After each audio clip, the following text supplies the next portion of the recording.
Mr. Muhammad Ajad Rashid, PM, Chair of the ASEAN Business Advisory Council's ASEAN BAC, Excellencies, ladies and gentlemen.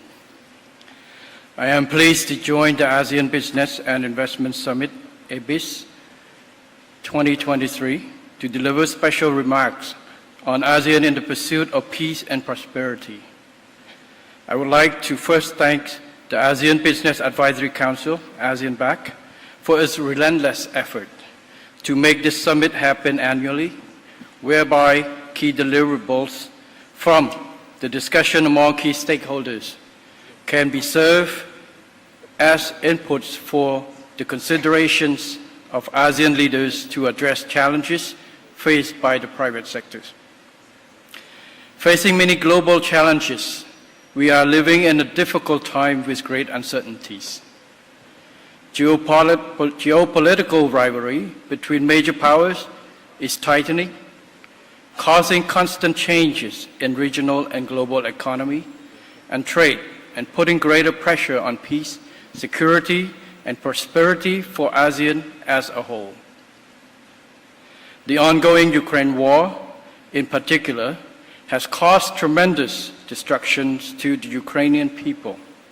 Yet, far beyond the border of the war, we all directly and indirectly suffer the ripple effects ranging from the disruptions of supply chains and slower growth of the world economy.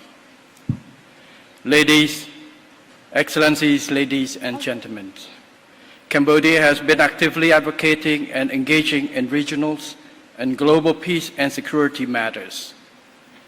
On regional levels, as Cambodia assumed its ASEAN chairmanship role in 2022, Samdech Techo Hun Sen, the former Prime Minister of the Kingdom of Cambodia, led a high-level delegation to the Republic of the Union of Myanmar to advocate de-escalating tensions and enabling constructive dialogues among relevant stakeholders to achieve enduring peace and national development, and shared win-win policy success drawn from lessons learned in Cambodia. On global levels, we have transformed ourselves from a recipient country of the UN Blue Beret deployment to become an active contributing country in UN peacekeeping operation in some hotspot countries of the world, as evident by UN peacekeeping and mine clearing missions in Africa and Middle East. We strongly believe that war cannot end by war.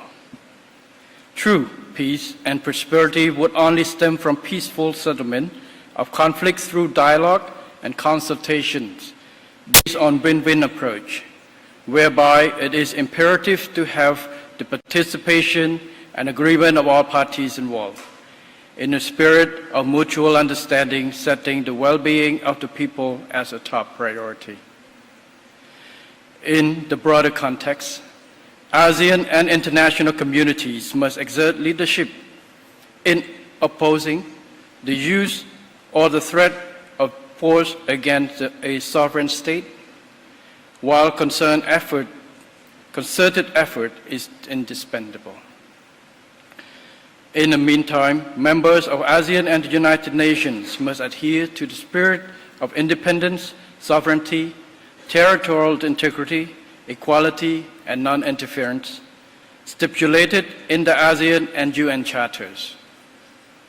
Excellencies, ladies and gentlemen, ASEAN has become the fifth largest economy in the world. The success story of ASEAN has always been based on peaceful cooperations with active and proactive participation from the private sector as a prerequisite for socio-economic and human development. By having peace as a core fundamental value, ASEAN has forged stronger regional partnerships among its member states to enhance prosperity in the region and beyond. In this spirit, ASEAN must strive to strengthen its unity and centrality and advance the ASEAN economic community building process to sustain ASEAN as a region of critical importance and major center of prosperity. which can be equally and inclusively shared. In the current regional and global context, to achieve common prosperity, it is imperative that the strengthening and deepening of ASEAN economic integrations further contribute to narrowing the development gap within ASEAN itself. The promotion of intra-ASEAN trade and investment, in particular, ought to be meaningful and leave no one behind. To realize these visions, ASEAN must strive in a concerted effort to secure a timely conclusion of a better forward-looking and more practical ASEAN trade in goods agreement upgrade.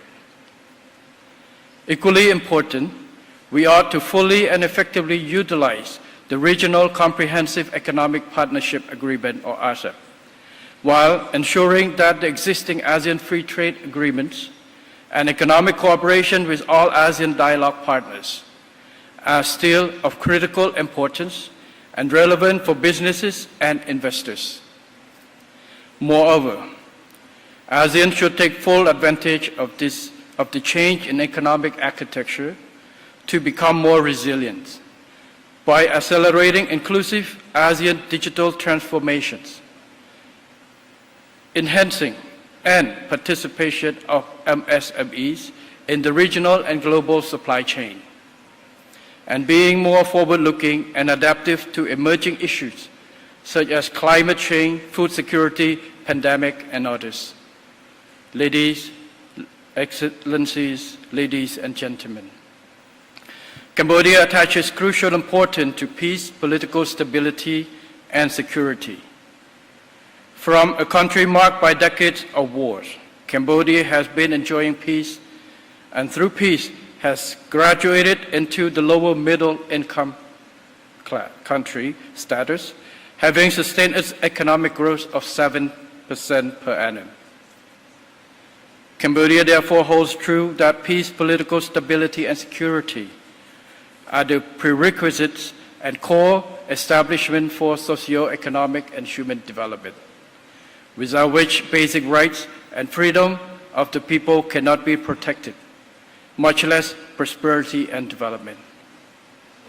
As I assume the premiership in this 7th term, the Royal Government of Cambodia has recently launched a new national overarching strategy called the Pentagon Strategy. The overall strategic mission is to safeguard and nurture hard-gained peace, and to accelerate national development to achieve the milestones of becoming a high-income country by 2050. This strategy has set out 5 strategic pentagons, including 1. Human capital development, 2.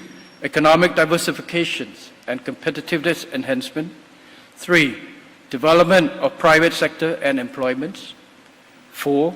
Resilience, sustainable and inclusive development, and 5. Development of digital economy and society. Taking this opportunity, I would like to emphasize the importance the Royal Government plays an essential role of private sector in contributions to Cambodia's remarkable prosperity. Improving the business and investment climate has always been one of the top priorities of the Royal Government of Cambodia. For instance, to promote business and investment with sufficient incentive, protection, predictability, and opportunities, the Royal Government has adopted the Law on Investment and the Law on Public-Private Partnership, together with free trade agreements and bilateral and multilateral corporations. Excellencies, ladies and gentlemen, as the new Prime Minister of Cambodia, I would like to assure you that Cambodia continues to be committed to the multilateral system, rule-based, international order, and principle of non-interference in order to protect and promote peace both at home and in the world.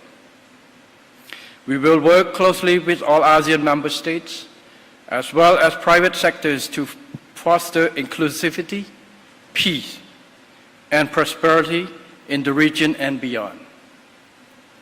Cambodia stands ready to welcome all prospective investors to the kingdom where opportunities are abundant. Finally, I wish this summit a great success and wish Excellencies, ladies and gentlemen, the four Buddha blessing of longevity, nobility, health, and strength. Thank you very much.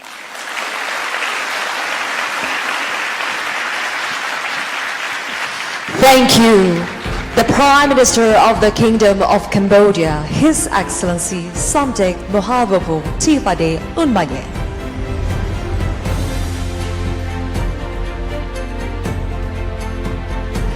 All right, ladies and gentlemen, please give another round of applause as the Prime Minister of the Kingdom of Cambodia is leaving the room. We extend our deepest gratitude for the presence of His Excellency Samdech Mahaprabhu Tipade Unmayen. Or in Cambodia, we say Okun, Prime Minister.